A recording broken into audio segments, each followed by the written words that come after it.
Everybody seems to have a little bit different idea about Christmas decorations, and sometimes those ideas change over the years. And I know mine certainly have. When I was younger and at home back in the 50s and 60s, my mother was kind of in charge of the Christmas decorations. She was mostly a traditionalist. She didn't like she didn't like change too much. So our decorations stayed pretty much the same from year to year for the most part. We always had a tree topper that was an angel. It was a specific style and size and that, and I can remember that for years. And when it finally bit the dust and it had to be replaced, she replaced it with the exact same angel, and it wasn't easy to find. But it was important to her to have the same type of angel. That's how much of a traditionalist she was. And I've talked in my last video last week about the glass wax stencils on our kitchen windows that Dad always did, and those were always the same as well. We had the same stencils, and it was Santa Claus with the reindeer in a particular place on the window, and trees and presents and whatnot. But they pretty much had to be the same every year. Dad might have been the one putting the stencils on the windows, but it was my mother directing where they went and what color they should be. And Dad went along with it without complaint, and we probably didn't appreciate that enough. And back then, decorations weren't about experimenting or trying new things, they were about tradition and comfort. When Kathy and I were in Wisconsin, our house was pretty small place, and we didn't have a lot of room for a lot of decorations. But my favorite decorations was a green artificial Christmas tree. It was probably 5 feet tall or so, and we put it outside in front of the house under the garden trellis. Strung some lights on it, and there were a couple of red bows on the trellis, and it looked really nice. And the nice part about it was you could see it out the kitchen window from the kitchen table, which is where we had our coffee every morning. So it was kind of nice looking out and seeing the tree out there in the front yard. And one year I strung a single strand of Christmas lights across the front of the house on the eve, and it was just a short, a short strand. And I sent a picture to a friend of mine. He got a laugh because he always decorated his house to put the Griswold family Christmas house to shame. That was kind of when I decided that Christmas decorations didn't need to be about more, they just had to be about what felt right. Here in North Carolina, Kathy is pretty much in charge of the decorations, the Christmas decorations especially. But any major changes we talk about first. And one thing that hasn't changed is that we share the Christmas decorations, even though Kathy does most of the planning and most of the assembly. A couple of years ago, we had 3 lighted Christmas trees on our front porch. We've got a long front porch extends the whole width of the house, and it had 3 lit Christmas trees on it. One was red, one was white, and one was blue, and that was pretty cool. I enjoyed that. This year we have one lit tree on the porch, and it's a red one.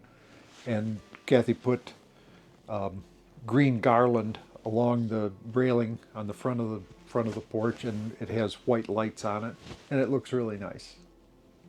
And of course, there are some accent pieces on the porch as well. And shall we say that the gnomes are in abundance this year. Also outside, but on the back deck, is another tree lit with different colored lights, and it also has a 3-foot Grinch standing next to it, which is Kathy's favorite decoration. But that little arrangement is mostly for our own enjoyment because the only place you can see it from is the kitchen window over the kitchen sink. A quick glimpse is a smile every time.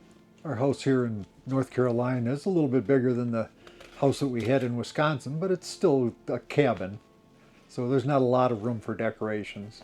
And the tree that we have in the living room, the one that fits the one that fits in our living room, is pretty small, and it doesn't come close to holding all the decorations that we've both collected over the years. So we've had to be a little more selective of what goes on the tree. So we opt for the pieces, the ornaments that mean the most to us. There are some old ornaments and some new ornaments, and a selection of the stained glass ornaments that I've made over the years. One addition that we have this year is an ornament that Kathy's daughter had made for me, custom made, and it's of my motorcycle. And Kathy and I really like it. And we like it so much, in fact, that we're talking about having one made of Kathy's motorcycle as well. They'll bring back memories for years to come.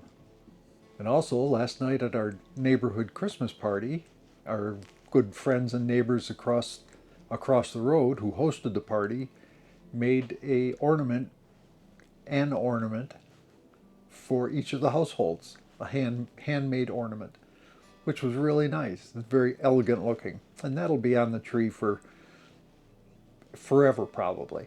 And our decorations around the house are a combination of old and new decorations. We've got a fireplace and a nice mantle above it that really is the perfect place for Kathy's collection of snowmen that she's had for years.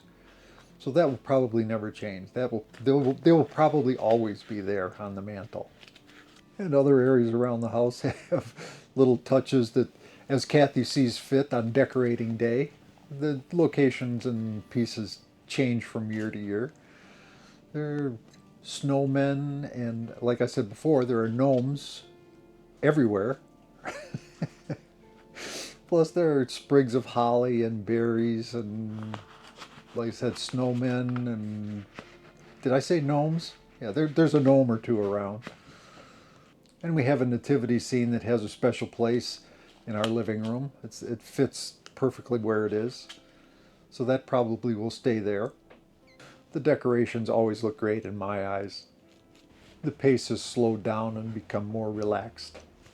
But there's one decoration that never stays where I expect it, and that's the Grinch. Oh, the Grinch. I never know where he's going to turn up. Before Kathy and I got married, she rented a small house that had a really small bathroom. And she had a small chair for decoration in the bathroom. And that Christmas, she had the Grinch sitting in the chair in the small bathroom. And the chair faced the commode. And the Grinch was sitting in the chair. So, how do I put this delicately? If you were on the commode, you were knee to knee with the Grinch. Now, call me weird, but that made me uncomfortable. So when I went in the bathroom, I turned the Grinch around facing the other way. Ever since then, the Grinch turns up in odd places every December.